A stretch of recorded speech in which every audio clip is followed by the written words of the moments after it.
Good afternoon, diehards. Matty G checking in with you real quick and talk a little bit Patriots.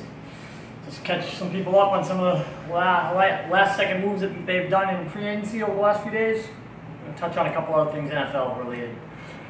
So they bring back Matthew Slater on a 2-year deal. Not sure what the money is.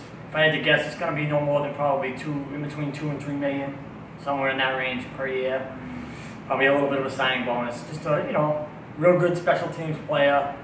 I know that those players don't show up on the stat sheet, but they're a big part of what the Patriots do, what the Patriot way is with field position. They play field position game all day long. They love playing that type of a game. And Slater's tackles on punts, are very, very big plays in games. They're the kind of players that turn games around. So I know it's not a big thing, and because they're not catching touchdowns, putting points on the board, but they're what you call setup plays in the NFL, and it could lead to big things down the road. Well, Gronk is signed through 2020, like I stated earlier. So the Patriots probably aren't going to give him a new deal, especially with Gronkowski talking about the WWE, acting, and everything else other than playing for the Patriots. I did look it up with John. We talked about it earlier today. Gronkowski will owe the Patriots somewhere around $15 million if he decides to retire early and not finish out his contract. So the chances of them, and he's making $8-9 this year on a salary and $9 next year. I was off. I thought it was 11. With incentives, if he hits everything and is healthy and plays 88% of the offensive snaps, he will make around 10-5 with bonuses and whatnot. But they're not doing a new deal for him, not right now, unless they have full guarantee that he's going to play at least another 4 years. Patriots brought in Jeremy Hill as a pickup from the Bengals. Good player, good running back.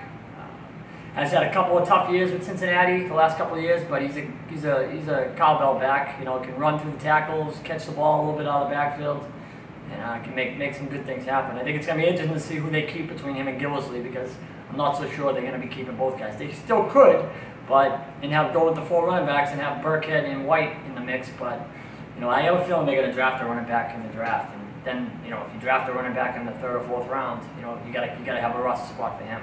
Otherwise, he goes to the practice squad or another team. So, something else to think about. Another guy, Belichick, today was at Georgia's Pro Day. He's been at every SEC team's Pro Day, but he was caught on tape doing some videos by the SEC Network with Lorenzo Carter, an outside linebacker for Georgia. That's a really good prospect, and a lot of people think the Patriots might go for him at 31.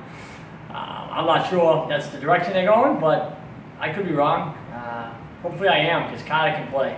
He's an outside linebacker, but it looks like he's like a high tower. They can maybe transfer. He's got a big body, and he hasn't even hit the NFL eating and weight room yet. So once that happens, he's only going to get bigger and stronger. So I think he's a lot like Dante Hightower. Maybe not as good coming out of college, but his body frame is a lot like Hightower, where they can stunt him and they can put him on the inside and make tackles in the running game.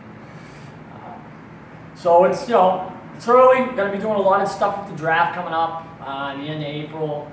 A lot of pro days right now, which is good. I'm big on Kyle, and I still am. Haven't released off that. I just wonder what the Patriots' direction is with him. Kyle Letter, the quarterback out of Richmond that I've talked about a bunch on this page. I'm not so sure that that's the direction they're going to go in. They usually don't like to make things public. That's why with Belichick doing those drills today with Carter, I just wonder what that message is being sent. I wonder if he knows Mel Kiper and Todd McShay both picked Lorenzo Carter to go to the Patriots at 31. And this is the way he responds to that. Who knows? But we'll see. So we'll touch up some more maybe a little later on in the week. But things are looking really good with this team. They're deep, solid, and it should be a fun season, 2018, for the New England Patriots. Have a good night, guys. Talk to you.